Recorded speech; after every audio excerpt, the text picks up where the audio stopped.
Cigarette খাওয়ায় এত বাধা কেন? পেঁয়াজ খাওয়া মাকরু, সিগারেট খাওয়া তো মাকরু। এ ব্যাপারে আপনি কি বলবেন? ধন্যবাদ। এক নাম্বার হলো যে ধূমপান বা সিগারেট খাওয়া। সিগারেট হয় তামাক পাতা থেকে। তামাক পাতাকে বিভিন্ন প্রসেসে প্রক্রিয়া করে আগুন দিয়ে জ্বালায়া ধোঁয়াটা পান করা হয়। বর্তমান পৃথিবীর সব ডাক্তার এবং মেডিকেল সায়েন্টিস্টরা একমত, এমনকি সমাজ বিজ্ঞানীরা একমত, আর আলেমরাও এই সাথে একমত যে আসলে সিগারেট বা ধূমপান মানুষের জন্য কল্যাণকর নয়। এমনকি বিভিন্ন রাষ্ট্র, যেমন ইংল্যান্ডের রানীর যে লঘু ব্যবহার করা হতো সিগারেটের জন্য, কিন্তু বেশ কয়েক বছর আগে রাজকীয় ফরমান জারি করে মানে এই ইংল্যান্ডের রানী তার লঘুটা প্রত্যাহার করে নিয়েছেন সিগারেটের গা থেকে। এটা কিন্তু বিখ্যাত এক খবর, অনেকে জানেন কিনা জানি না। আর পৃথিবীর সব সমাজবিজ্ঞানী, ডাক্তার এবং গবেষকরা একমত এটা ক্ষতির কারণ, যে কারণে সরকারিভাবে আইন হয়ে পৃথিবীর প্রায় বাংলাদেশে আছে, বাংলাদেশে সিগারেটের গায়ে লেখা হয় ধূমপান সংবিধিবদ্ধ সতর্কীকরণ, ধূমপান মৃত্যু ঘটায়, ধূমপান স্বাস্থ্যের জন্য ক্ষতিকর। তো আসলে শরীয়ী দৃষ্টিকোণ থেকে যদি আমরা প্রশ্ন করি কোরআন এবং সুন্নাহকে, যে কোরআন এবং সুন্নাহ বলো এটা ভালো না মন্দ, গ্রহণযোগ্য না অগ্রহণযোগ্য, বর্তমান পৃথিবীর সব মুসলিম স্কলাররা একমত তিনটি কারণে সিগারেটটা হারাম। সিগারেট তিন কারণে হারাম। এক নাম্বার হলো আল্লাহ তাআলা কোরআন আল কারীমে বলেছেন, আউযু বিল্লাহি মিনাশ শাইতানির রাজীম, ওয়ালা তুলকু বিআইদিকুম ইলা তাহলুকা, ও মানব আর দানব তুমি নিজে নিজেকে ধ্বংস করে দিও না। নিজে নিজ হাতে নিজেকে ধ্বংস করা অর্থাৎ আত্মহত্যা করা অথবা নিজের দেহের ক্ষতি করা, নিজের শরীরের কোন অংশের ক্ষতি করার অধিকার মানুষের নাই, দানবের নাই। তো সিগারেটের দ্বারা যেহেতু ফুসফুস ছিদ্র হয়ে যায়, ক্যান্সার হয়, মৃত্যু ঘটায়, জীবন শেষ হয়ে যায়, তাই কোরআনের ডাইরেক্ট নির্দেশ এটা করা যাবে না। এজন্য এক নাম্বার দলিল। দুই নাম্বার দলিল হলো এই পৃথিবীর সকল মানুষরা একমত ধূমপানের দ্বারা ব্যক্তির কোনো কল্যাণ হয় না, এটার দ্বারা কোনো উপকার আসে না, বরং এটা অপকার হয়। আর যে কাজে উপকার না হয় এমন কাজ করার নাম অপচয়।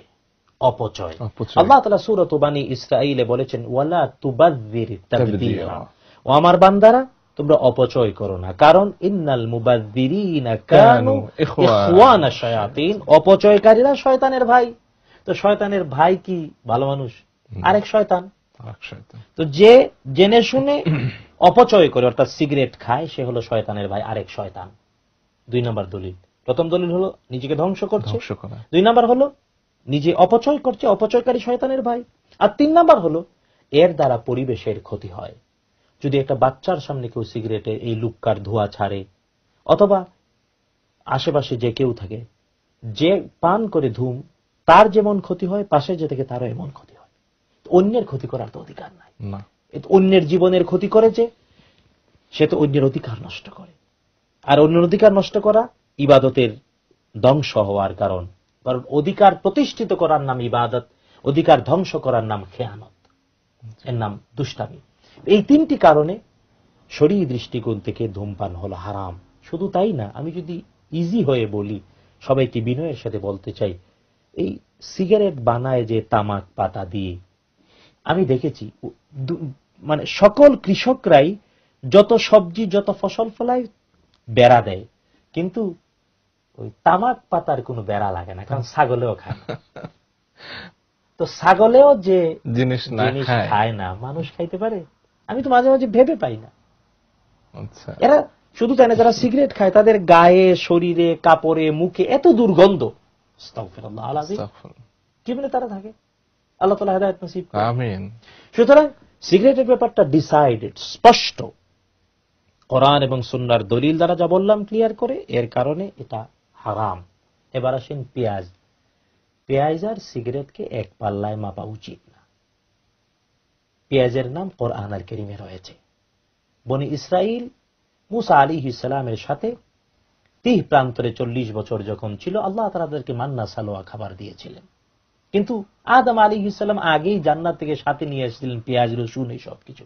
এগুলো নাহলে খাবার টেস্ট হয় না, মজা লাগে না। পেঁয়াজ না হলে তো খাবার মজা হবে না। বনি ইসরাইলের লোকজন 40 বছর খাইলো মান্না আর সালোয়া। কিন্তু তারা একবার মুসা আলাইহিস সালামকে বলল, ইয়া মুসা লান নাসবিরা আলা তাআমিন ওয়াহিদিন, ও মুসা একটা খাবারের উপরে আর ধৈর্য ধরতে পারছি না, ফাদউ লানা রাব্বাক, ডাকো তোমার রবকে, ইউমবিত লানা ইউখরিজ লানা মিম্মা তুমবিতুল আরদু, তোমার রব যাতে আমাদেরকে দেন জমিন থেকে উৎপাদিত জিনিস কি, মিন বাকলিহা ওয়া কিসাইহা ওয়া ফুমিহা ওয়া আদাসিহা ওয়া বাসালিহা। বাসালুর মানে পেঁয়াজ। পেঁয়াজের তো কোন শরীফ আছে? হ্যাঁ, কাঁচা খাইলে মুখের ব্রাশ টাশ করলে দুর্গন্ধটা যায় না। পেঁয়াজের শত্রুতা নয়, শত্রুতা হলো দুর্গন্ধের। এখন যিনি পেঁয়াজ খাওয়াকে মকরু বলে, বুঝতে হবে বেরেঞ্চি কম, স্ক্রু ঢিলা। কারণ পেঁয়াজের বিরুদ্ধে শত্রুতা না, শত্রুতা হলো দুর্গন্ধের। আচ্ছা, রাসূল সাল্লাল্লাহু আলাইহি ওয়াসাল্লাম বলেছেন, যার মুখে দুর্গন্ধ সে যাতে না আসে। তার মানে দুর্গন্ধ রিমুভ করে দিলে চলে আসে, কোনো সমস্যা নাই।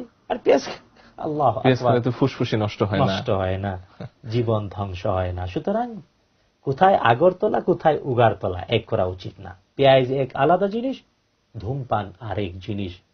সুতরাং আল্লাহ তাআলা আমাদেরকে ধূমপান থেকে বিরত থাকার তৌফিক দেন, আমিন।